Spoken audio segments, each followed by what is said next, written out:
Pemirsa, bagaimanakah situasi terkini di Tiongkok dan apa penyebab penurunan angka pasien di Tiongkok? Kami bergabung dengan jurnalis China Media Group Wang Xin dari Beijing, Tiongkok. Selamat malam waktu Indonesia, Wang Xin. Benarkah terkait dengan penurunan angka pasien corona di Tiongkok?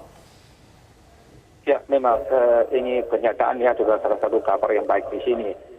Di sini pasien yang terdiagnosa setiap hari menurun tajam.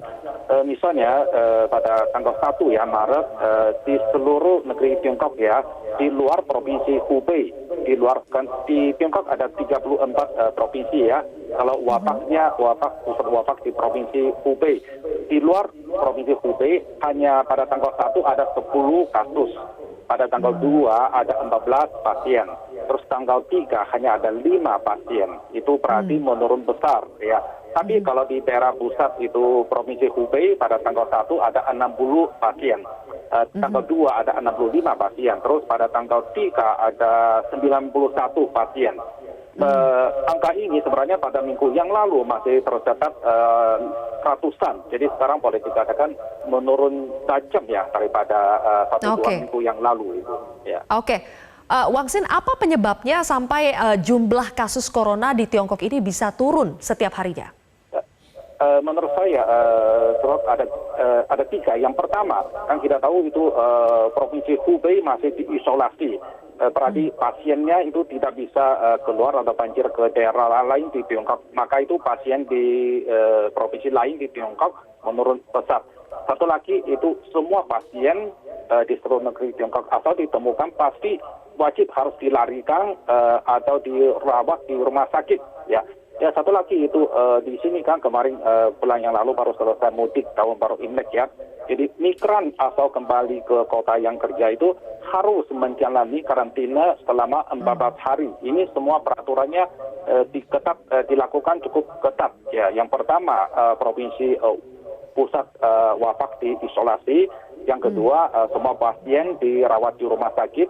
Ketiga, migran harus menjalani karantina selama 14 hari. Menurut saya ini 3 sebab yang utama untuk menyampaikan sekarang turun tajam. Ya. Oke, lalu soal pengajuan hak paten antivirus corona yang sedang dilakukan oleh pemerintah Tiongkok, bagaimana perkembangannya sampai saat ini? Menurut sumber saya memang pada bulan yang lalu ada satu institut di Tiongkok mengajukan hak paten atas obat namanya remdesivir ya. Tapi setahu saya itu hanya salah satu aktivitas bisnis yang biasa. Institut itu mengajukan permohonan, tapi sampai sekarang Dewan Paten Nasional Tiongkok belum kasih jawaban. Maksudnya belum tentu yang mohon akan dikasih ya.